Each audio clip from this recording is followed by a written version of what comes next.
One Zambia, one nation. Welcome to the news. To present, my name is Henry Himonde.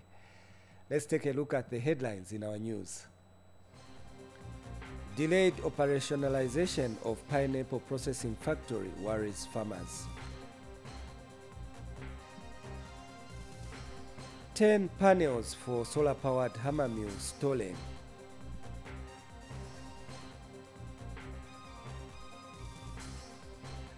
Luangeni Agricultural Camp Committee dissolved. And government appoints members of councils for 8 public universities. The news in detail. Pineapple farmers in Ikelengi district in northwestern province have expressed concern over alleged continued silence by the Industrial Development Corporation over delayed operationalization of outgrower schemes at the new Kaleni fruit processing factory in nearby Mwinilunga district. Ikelengi district produces an estimated 70% of pineapples in the country, most of which continue to go to waste due to lack of a ready market. Victor Mwila now reports. Taking off his cabinet portfolio as Minister of Lands, second floor Mulungushi House, Elijah Mchima rose on the ground to the cheering members of the community. Mr. Mchima is paying homage to the people of Ikelengi for their continued confidence in his leadership as area member of parliament for the past 20 years. The MP has thanked the people of Ikelengi constituency for supporting President Hakainde Hichilema with over 90% of the vote in the August 2021 elections. As Mr. Mchima continues meeting members of the community in Ikelengi, concerns from the people are many. They include non-operationalization of the promised ready market for pineapples by the Industrial Development Corporation (IDC) at the Kaleni Fruit Processing Factory in Mwinilunga, 65 kilometers east of Ikelengi district. The opening of the pineapple cannery came as good news to us pineapple farmers, but to our surprise, there's nothing happening.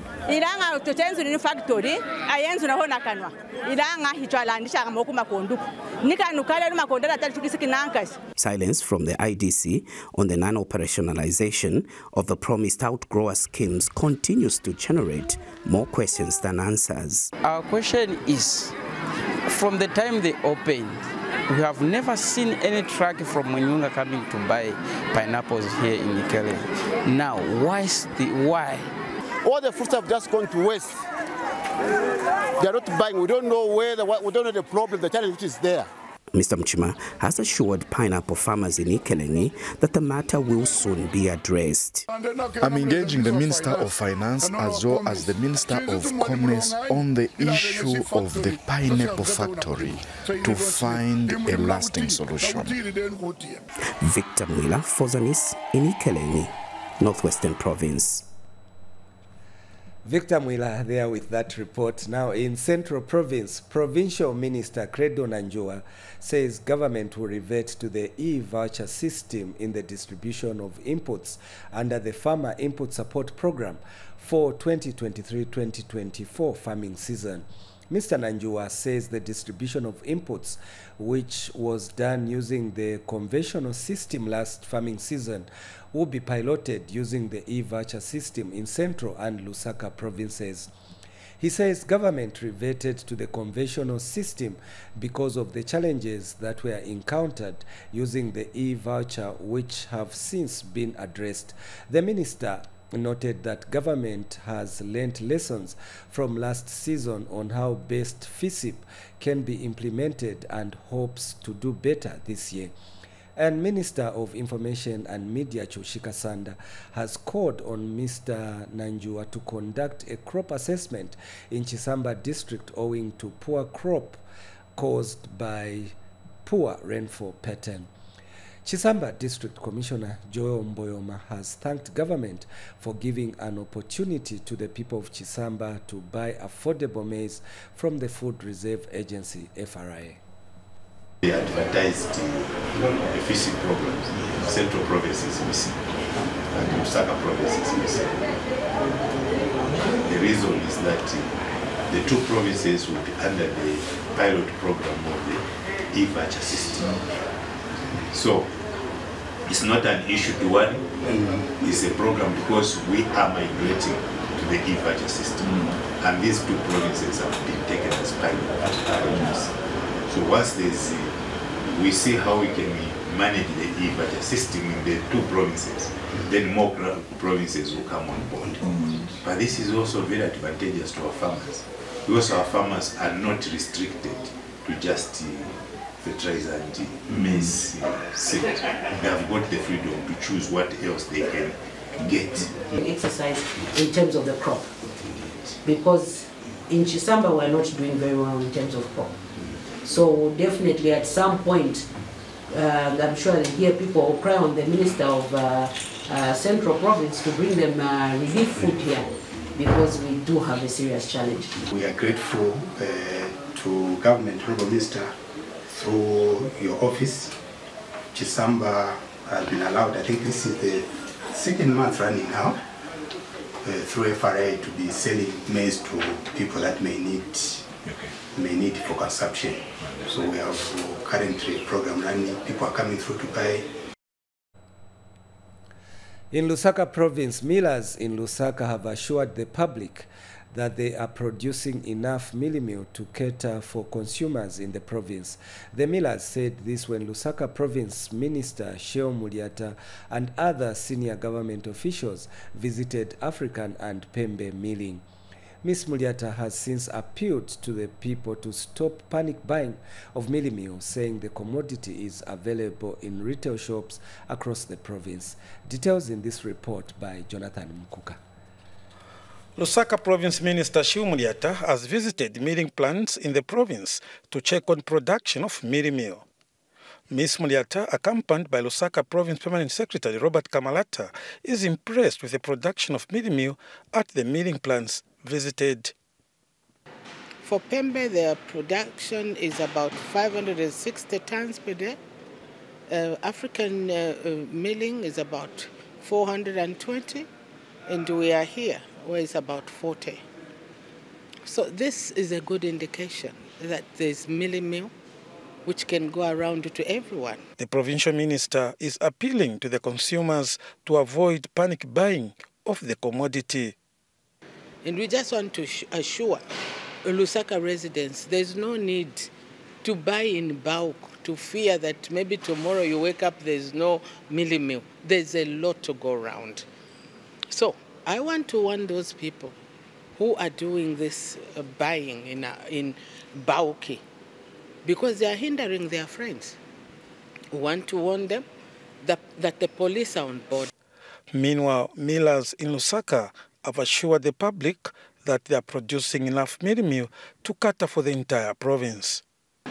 I can assure you that African milling is running at full capacity, full production, and we are releasing enough stock for the Lusaka market, and I don't see any reason for there to be a shortage in Lusaka province. Assurance that I give you that we'll be dispatching 18 trucks every day, except for Sundays. And yes, that will cover, I think, most of the market in Lusaka. Some parts of the country are experiencing artificial shortage of mealie meal due to some retailers and transporters who are allegedly smuggling the commodity to the neighboring countries. Jonathan reporting for Zanis News in Lusaka. We now move to Mchinga province, where a total of 10 solar panels that powered a hammer mill from Tumbovele Ponga Cooperative in Ntipo village in Isoka district have been stolen by unknown people. Provincial Deputy Police Commanding Officer Ronald Zambo has told Zanis today that a community member, Simon Siame, aged 64, reported the theft to Isoka police station. Mr. Zambo said 10 by 250 watts GRZ solar panels lying along the Great North Road were vandalized and stolen. He said Mr. Siame received a call from David Siame, an operator at the milling plant, that 10 solar panels were missing.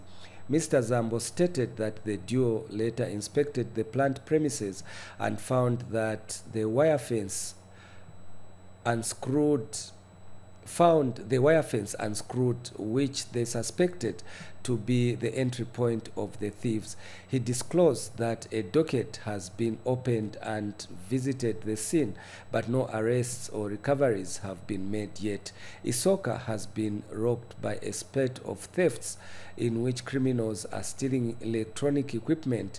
The recent one include thefts of computers from learning institutions, over 12 solar power water pumps from triad projects within a space of 4 months. And in Eastern Province, Chipata District Commissioner Eli Dabanda has with immediate effect dissolved the Camp Agricultural Committee, CAC, at Kalunga Agricultural Camp in Luangeni after the misappropriation of 109 farming inputs during the 2022-2023 Farmer Input Support Program distribution. Mrs. Banda said the Kalunga Quack Committee, led by the chairperson, Alivati Daka, has been found with a case to answer for alleged theft of inputs meant for farmers in the area. Mrs. Banda was speaking during a meeting held at Kalunga area to address the FISIP issue after complaints to Luangeni constituency Member of Parliament Moses Moyo were tabled to him. She said President Hakainde Hichilema was very clear that anyone found guilty of indulging in corrupt practices would be dealt with by the law. And Mr. Moyo says the dissolved committee must return the alleged stolen inputs or face the wrath of the law. Meanwhile, Chipata District Agricultural Coordinator Victor Zulu questioned the farmers why they failed to inform him about the happenings in their area. Now, a local aquaculture firm which makes revenue of over 2.1 million kwacha per year today harvested 4 tons of fish. And Minister of Defense Ambrose Lufuma urged Zambians to emulate Breathing Fish Farm, which harvests over 16 tons of fish per year, saying aquaculture is lucrative. More in the following report. Breathing Fish Farm, which is a local firm that harvests 16 tons of fish annually with a revenue of about 2.1 million kwacha today, undertook a harvesting session. 4 tons of tilapia, Oreochromis niloticus, which is a fish species originally from the River Nile, was being harvested at the farm located in Lusaka West. Minister of Defense Ambrose Lufuma was at hand to witness the exercise. Before launching the harvest, the minister had the opportunity to take part in the stocking of 20,000 fingerlings. Mr. Lufuma advised Zambians to consider aquaculture as it can be a solution to Zambia's unemployment challenges. It also helps to alleviate the suffering of the army of youth by developing the capacity to create revenue at household level.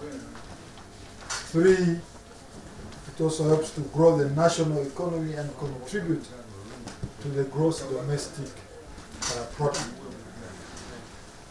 A number of times Zambian citizens have been waiting upon the government to create jobs for them. But times has come, ladies and gentlemen, to create jobs through creation of small and medium enterprises. Breathing Fish Farm proprietor Dr. Collins Kachaka disclosed that the farm has trained over 2,000 people countrywide since 2018. The way we operate, we train you here. We don't abandon you. We'll be following you on your farm to go and assist you to implement. And you don't pay anything. Also, we assist you to sell your fish. We provide market for you. Even us also are buyers of fish. ByZ campaign founder Evans Ngoma commended Dr. Kachaka, saying local entrepreneurs should be heavily supported. Mostly has been a time that we have depended on a fish coming from across the oceans, in China out there, but to see our own breeding and then stocking the fish species that we have seen here is a great milestone. And the civil servant who is approaching her retirement said she is inspired to venture into aquaculture. It has been on my mind, in fact, that I should also get into fish farming. I've already been doing some poultry on a small scale at the family level, but now that I'm retiring, I have to look at the sources of income. How do I survive? Our members have not been exposed to survival skills, entrepreneurship skills. So when they retire, all we see is this package that looks so big, then we squander it without going into any form of business. So this is a very important part of preparation for these retirees. Mtalakani for Zanis in Lusaka. We now take you back to Central Province. Minister of Information and Media Chushika Sanda says government will not complete or commission poorly constructed infrastructure initiated by the community. Ms. Kasanda said government will not allow a situation where funds are spent on infrastructure that will be a danger to the public and will not stand the test of time. The minister was speaking when she inspected a dormitory at Mulungushi Secondary School, a community project under construction. Ms. Kasanda directed that funds should not be spent on projects which do not meet minimum standards. And Chisamba District Town Council Planning Officer Chotangulube says the local authority has started sensitizing the public on the guidelines to be followed when constructing infrastructure.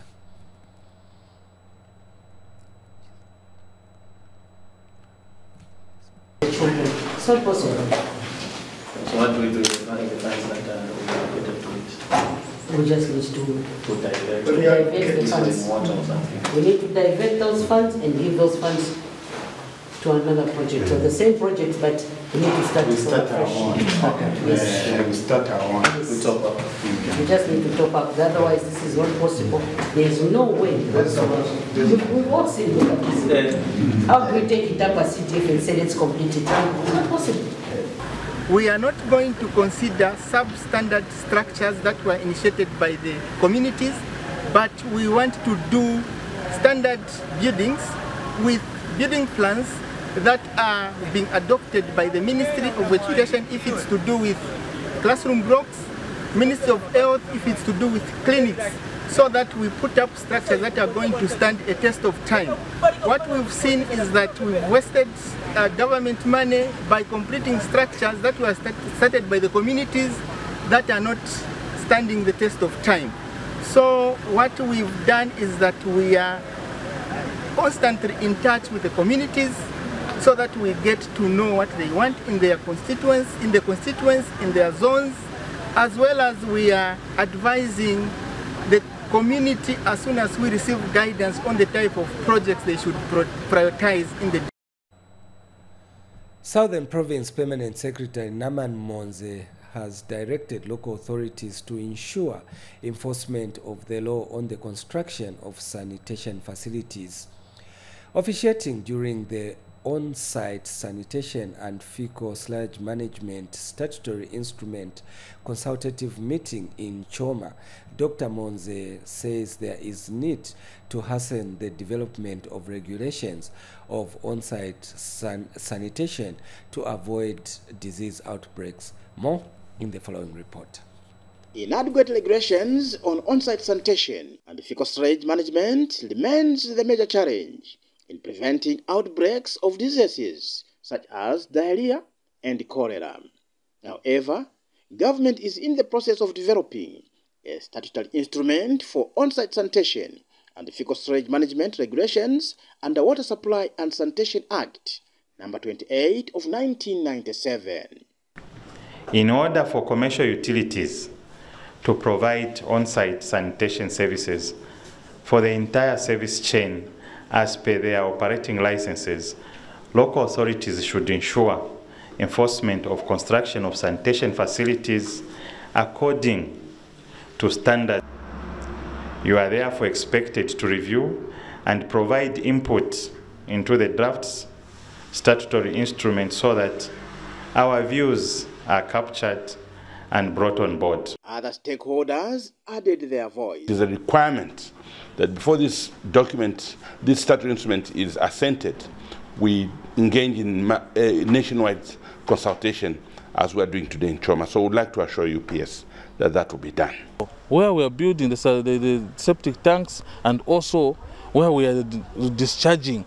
We are discharging to the underground water, which is not supposed to be like this. So with these standards and this SI, we'll be able at least to control what people are building. Giftibanj, Zanis, in Choma District, Southern Province.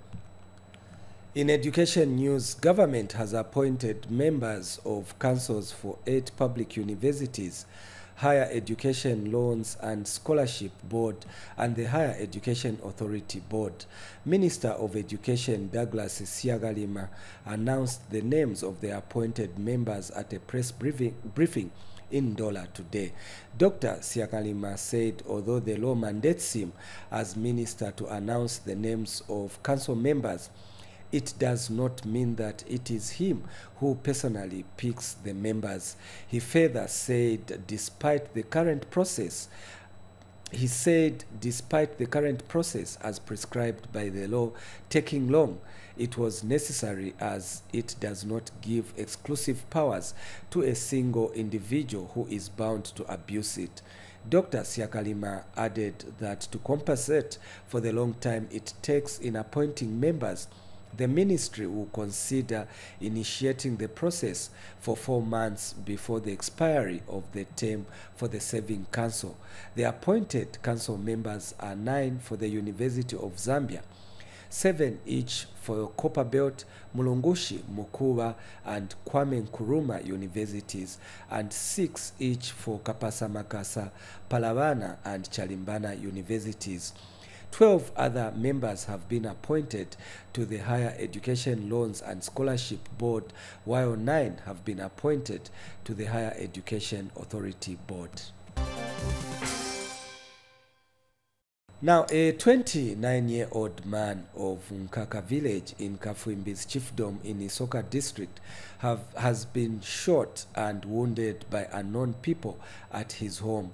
The victim has been identified as Alinani Swila.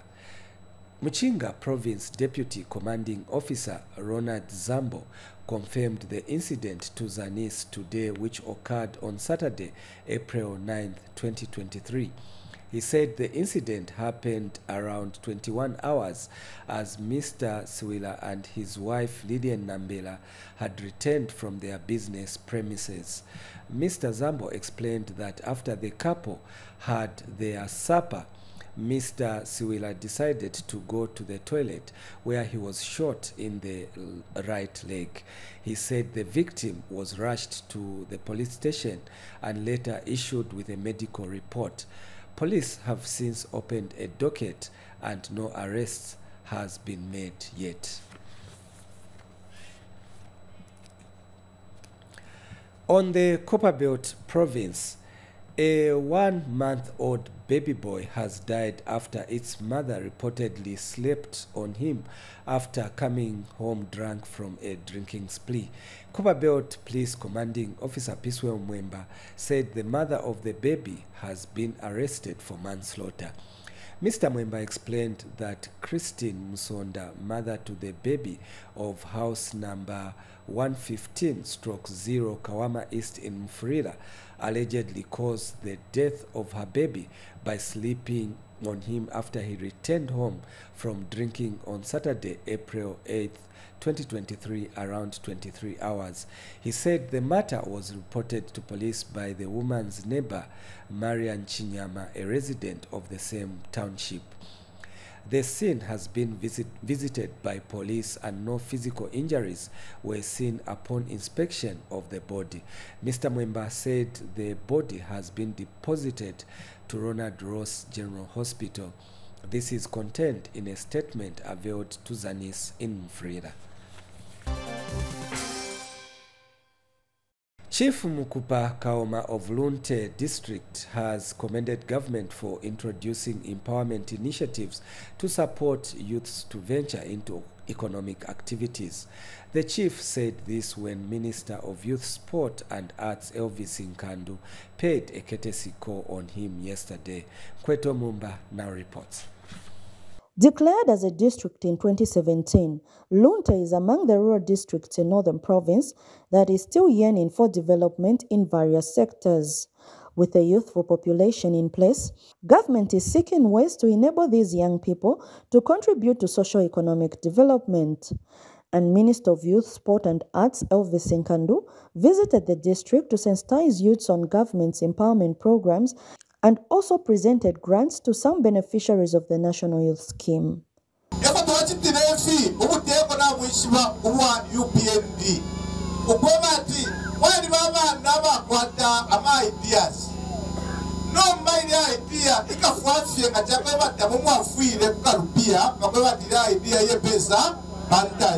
Northern Province Permanent Secretary Bernard Mpundu and Lunte District Commissioner Joseph Chilando were also present at the event.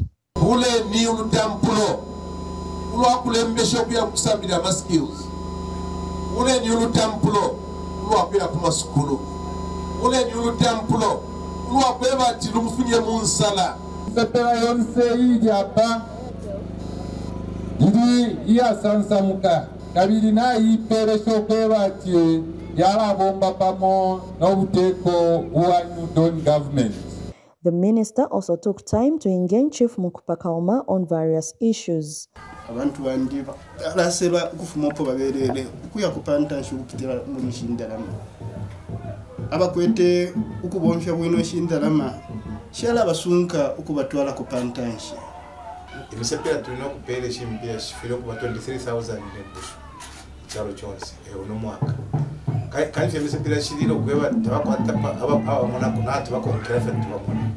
Nkweto Mumba for Zanis in Lunte. And finally, sports news. About 2,000 under-17 athletes and chess players drawn from 10 provinces are taking part in a 5-day interprovincial tournament being held in Ndola on the Copperbelt province. Minister of Education Douglas Siakalima graced the official opening of the 2023 tournament being held under the theme Transforming Minds Through Sports for Accelerated Youth Development. More in the following report. They have converged in Ndola on the Copperbelt province with the sole purpose of showcasing their talents. These are the young sports boys and girls who have come for the Interprovincial Athletics and Chess 2023 competition being held at Levi Mwanawasa Stadium. The Minister of Education graced the official opening with a pledge of government's commitment. The government of the Republic of Zambia, through the Minister of Education, will endeavor to continue promoting school sports. This is with full knowledge that quality education entails the effective incorporation of sports in the school curriculum. In light of the changing and advancing technological world, sport should be viewed as a vehicle for transforming the minds of our learners to engage in innovative ventures that will enable them in a decent living and make Zambia proud. The interprovincial tournament is being used to select the national team. Being the best, but most importantly, exercise utmost discipline and the spirit of sportsmanship if you are to rise to higher and competitive levels within Zambia and beyond the borders. Guests of honor, sir, this event facilitates the selection of the national team that will be expected to compete in the regional Osasa event that was supposed to be held by Malawi from 2nd May to 7th May. Sport is an expressive art that helps young people to desist from bad vices such as drug abuse. We are saying, let's promote play sports, let's educate our children to abstain from use of enhancing substances which can ruin their career. It's very important, it's widespread, because sport has evolved from just being a social recreational aspect to a business, sportive business. Sports is an expensive act and one industry that contributes enormously to the nation's gross domestic product. It is our hope that after school, some of our pupils shall find themselves in the vital sector. The interprovincial athletics and chess are being held under the theme Transforming Minds Through Sports for Accelerated Youth Development. Nelly Bota reporting for Zanis in Ndola. That sports item from Nelly Bota brings us to the end of Zanis News, but before we go away, let's recap on the top stories in our news. Delayed operationalization of pineapple processing factory worries farmers in Ikelengi district. 10 panels for a solar-powered hammer mill have been stolen in Isoka district. Luangeni Agricultural Camp Committee has been dissolved. And government has appointed members of councils for 8 public universities. That is all we had packaged for you on the news. Remember to join us again tomorrow at the same time for another edition. On behalf of the entire news production crew, my name is Henry Himonde, saying goodbye.